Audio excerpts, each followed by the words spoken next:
Now, ladies and gentlemen, we have two young gentlemen from Norway here on our Blue Rocket couch. They are from Xeneta. It's Patrick Berglund, one of the co-founders, and Thomas Sørbø.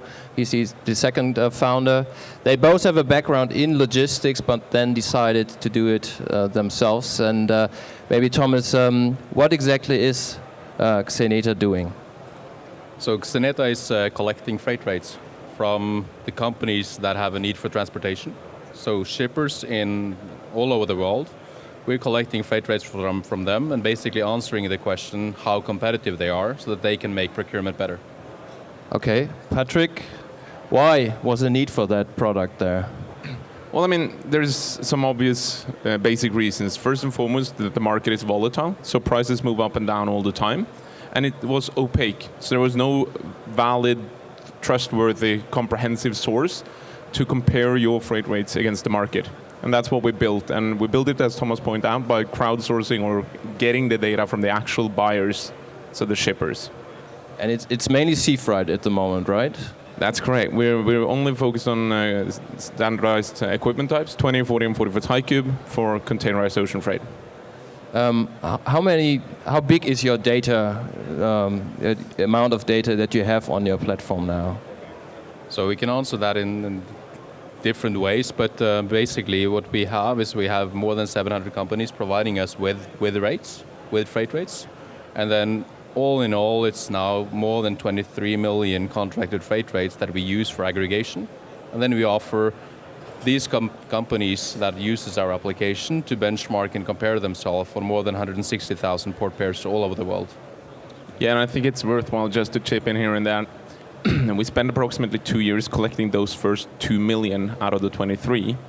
And then the subsequent 2 years, those 2 million grew to 23. And now we're adding more than 2 million rates every month. So it's been a very steep increase in growth to that over the last 12 months especially. And basically the entire business model is based upon the more customers we have, the more data we receive, the better it gets for everybody. Okay. So it's kind of accelerates based on the value we provide to the customers we have. But I mean, you started out with the shippers. That's the main customer group you started out with, but now it's also used by forwarders and shipping lines, right? That's correct, yeah. I mean, we had to go to the ones that has the highest incentive to actually help us make this market transparent, and the ones who don't have any incentives to tamper with the data. And if you really look at this from a buyer and supplier point of view, the only one who will provide you with the accurate data, in theory, is the buyers, because they have no incentive to falsely skew the market, push it up or push it down. Because the whole platform is built so that if you provide your accurate data, you get very valuable analysis and intelligence back. So if you skew the data, everything you're seeing, it comes out wrong for you. Now, of course, in the platform itself, it's built-in intelligence to capture outliers and strangely patterns and stuff like that to ensure a high quality of the data, which is crucial. And do you run analysis for your customers as well, or do you just provide the data for them and they can use it for themselves? How does it work?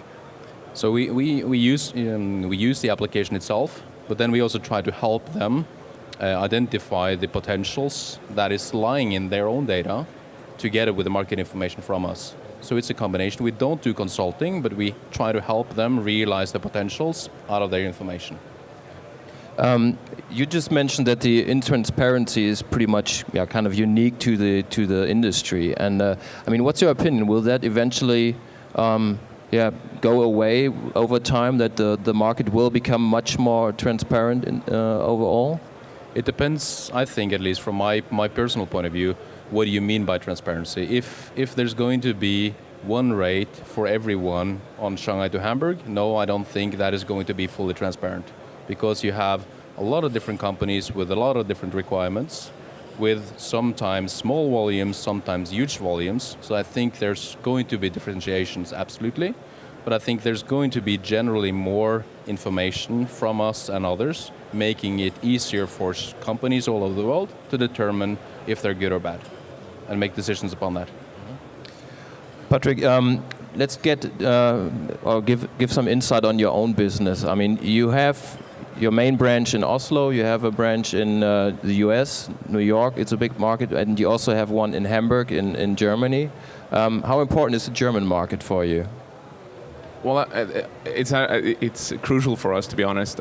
First and foremost, I think in terms of maturity, the European market has come a long way in how they deal with sourcing and logistics in general. US the same, but especially Germany, I think, and parts of Benelux, you will find extremely sophisticated freight procurement people, which makes our life easier and our pitch and story much more easily understood. So to us, it's been we hardly focus on our home market at all because the sheer size and the maturity is not there, which is in the DACH and Benelux area very much so. So yeah, it's crucial for a company, and we're by far scaling most in our organization on the technological side, and then commercially in DACH region.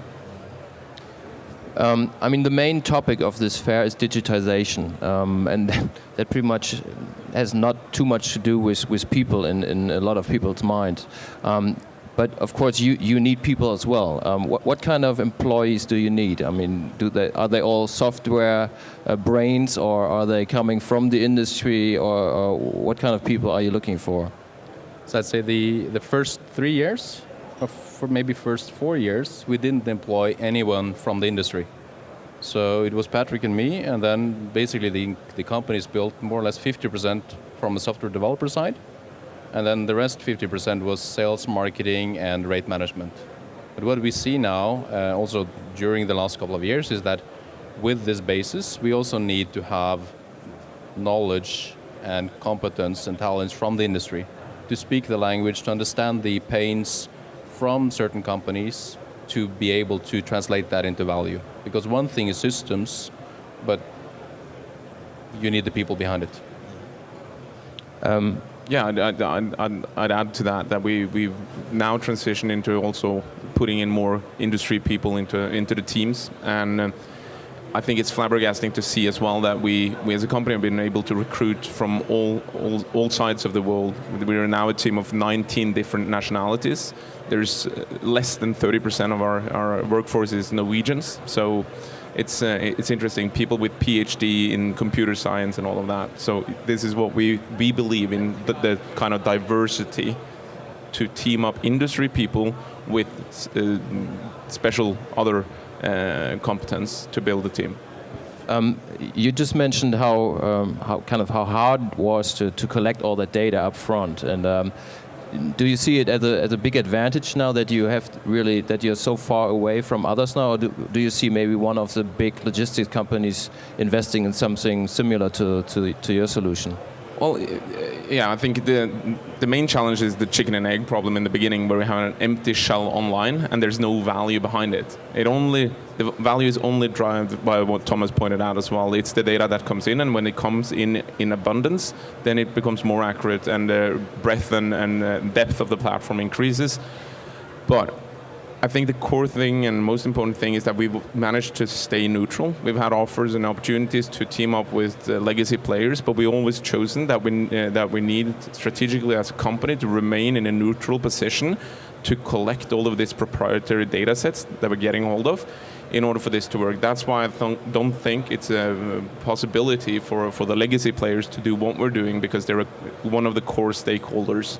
So they can't take that neutral position. And also just to add on that, so from a logistics service provider point of view, they are not neutral.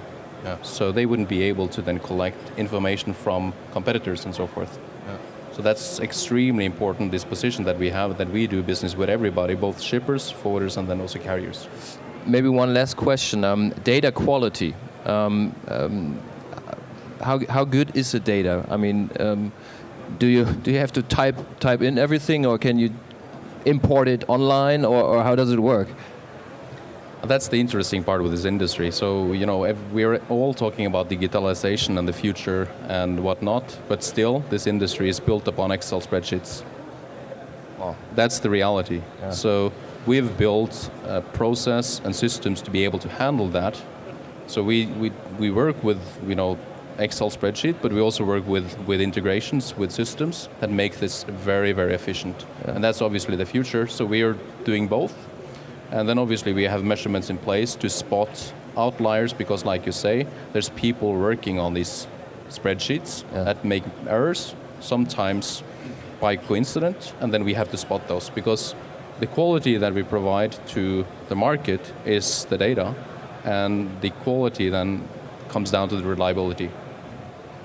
Well, I hope we get away from the Excel spreadsheet sometime. And well, good luck to both of you, and yeah, enjoy your time here at the trade fair, I would say. Thanks a lot for having us over.